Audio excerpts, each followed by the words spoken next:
স্বাগত। সবাই ভালো আছি, আমিও ভালো আছি। আজকে আমি একটা রেসিপি বানাচ্ছি, সেটা সবাই বানাতে পারে আর কি সবাই এত সুন্দর খেতে পছন্দ করে। আর আমি কি করে বানাচ্ছি না বানাচ্ছি সেটাও আপনারা দেখুন। আর আমি এটা কি করে বানাবো আর কি দিয়ে বানাচ্ছি আর কেমন করে বানাচ্ছি সেটাও আপনারা দেখুন। এখানে আমি তেলটা গরম করতে দিয়ে দিয়েছি, তেলটা আমার গরম হয়ে গেছে। আর এইটা ছোট থেকে বড় থেকে সবারই পছন্দের রেসিপি। এখানে আমি একটা পেঁয়াজ নিয়েছি, পেঁয়াজটাকে আমি এখানে দিয়ে দিলাম। পেঁয়াজটাকে আমি একটু ভেজে নেবো, হালকা ভেজে নেবো, খুব বেশি ভাজবো না।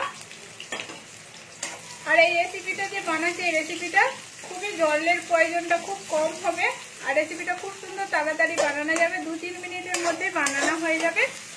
এখানে আমি একটু পেঁয়াজটাকে নেড়ে নিচ্ছি। এখানে পেঁয়াজটা আমার আধ ভাজা হয়ে গেছে। এবার আমি কিছু সবজি নিয়েছি, সবজিগুলো দিয়ে দিলাম। এখানে গাজর নিয়েছি, গাজরটাকে আমি লম্বা করে কেটে নিয়েছি। কিছুটা পরিমাণে মটরশুঁটি নিয়েছি। এখানে একটা ক্যাপসিকামকেও লম্বা করে কেটে নিয়েছি। আর এখানে আমি বাঁধাকপি নিয়েছি, সামান্য পরিমাণে বাঁধাকপিটা নিয়েছি। এগুলোকে আমি এর সাথে মিশিয়ে নেবো। মিশিয়ে এইটাকে আমি হালকা করে একটু ভেজে নিচ্ছি। এখানে আমি সব সবজিগুলোকে একটু হালকা করে ভেজে নিয়েছি। এবার একটু মাঝখানটা ফাঁকা করে নিচ্ছি। মাঝখানটা এই জন্য ফাঁকা করছি, মাঝখানটার মধ্যে তেলটা চলে আসবে। এবার এর মধ্যে আমি দুটো ডিমকে আমি ফাটিয়ে নিচ্ছি। এই দেখুন, এখানে দুটো ডিম ফাটিয়ে নিচ্ছি। এবার এর মধ্যে আমি একটু নুন দিয়ে দিচ্ছি উপর থেকে, একটু অল্প করে নুন দিয়ে দিলাম। আর একটু লঙ্কা গুঁড়ো দিয়ে দিচ্ছি, দেখতে খুব সুন্দর লাগবে, খেতেও খুব সুন্দর লাগবে। এবার এইটাকে একটু হালকা করে ঘেটে দিচ্ছি। এখানে আমার সবগুলো কিন্তু ভাজা হয়ে গেছে, এখানে আমার ভাজা হয়ে গেছে। এবার আমি এখানে নুডলস নিয়েছি, নুডলস গুলোকে দিয়ে দিলাম।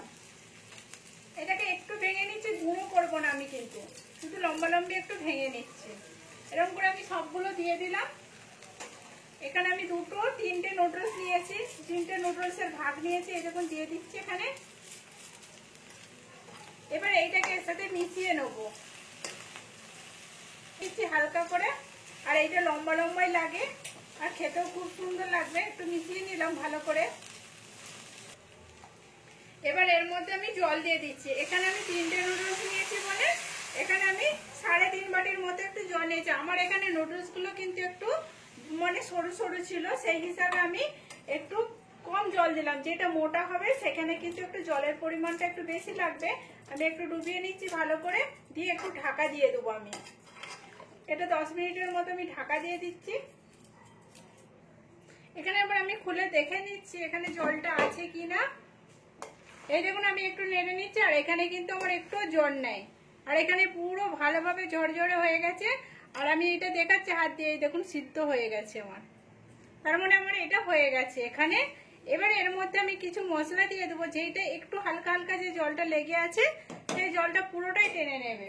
এবার এখানে আমি নিয়ে নিচ্ছি গোলমরিচের গুঁড়ো দিয়ে দিচ্ছি, 1/2 চামচের মতো আমি গোলমরিচ গুঁড়ো দিয়ে দিলাম। এবার এখানে আমি 2 চামচ সয়া সস দিয়ে দিচ্ছি। এখানে আমি 2 চামচ সয়া সস দিয়ে দিলাম। আর আমি টমেটো কেচাপটাও দিয়ে দিচ্ছি। এখানে আমি 3 চামচ টমেটো কেচাপ দিয়ে দেবো। এখানে আমি 3 চামচ টমেটো কেচাপ দিয়ে দিচ্ছি। সয়া সসের চেয়ে টমেটো কেচাপটা একটু বেশি করে দিতে হবে। এখানে আমি দিয়ে দিলাম 3 চামচের মতো। এবার একটু নুডলস মশলা দিয়ে দেবো। এখানে 1 চামচের মতো আমি নুডলস মশলা দিয়ে দিচ্ছি এখানে। এবার এটাকে আমি ভালো করে নেড়ে নিচ্ছি। আর এটা আমি নাড়তেই থাকবো, কেন জলটা পুরো ভালো করে শুকনো হয়ে যাবে। আমি ততক্ষণ নাড়তেই থাকছি। নাড়া হয়ে গেলে আমি ফিরে আসছি। এখানে আমি কিন্তু কোনো কাঁচা লঙ্কা দিই না বলে আমি 1 চামচের মতো লঙ্কা গুঁড়ো দিয়ে দিলাম এখানে, যাতে একটু ঝালের পরিমাণটা বেশি লাগবে, একটু ঝাল ঝাল লাগবে, ভালো লাগবে। এবার স্বাদ অনুযায়ী আমি নুন দিয়ে দিচ্ছি। আমি এখনো অবধি কিন্তু নুন দিইনি, সেই হিসাবে আমি একটু নুন দিয়ে দিলাম। দিয়ে এটাকে এবার ভালো করে এর সাথে মিশিয়ে নেবো। এই দেখুন, আমি ভালো করে মিশিয়ে নিচ্ছি এটাকে। এখানে আমার কিন্তু হয়ে গেছে। এবার এটাকে আমি তুলে নিচ্ছি। এই দেখুন, আমি তুলে নিচ্ছি প্লেটেতে। আর এটা কম টাইমের মধ্যে কি সুন্দর রেসিপিটা হয়ে গেল, আর খেতেও খুব সুন্দর লাগবে। আমি পুরোটা প্লেটে তুলে নিচ্ছি। এখানে আমার কিন্তু পুরো কমপ্লিট হয়ে গেছে। আর কত সুন্দর হয়েছে এই দেখুন, দেখতেও যেমন সুন্দর, খেতেও সেরকম সুন্দর, বড় থেকে বাচ্চা থেকে সবারই পছন্দের রেসিপি। প্লিজ আপনারাও এরকম করে বানিয়ে দেখুন, আর কেমন হয়েছে সেটাও কমেন্ট করে বলবেন। ভালো লাগলে একটা লাইক করে, শেয়ার করে, সাবস্ক্রাইব করে পাশে থাকবেন প্লিজ।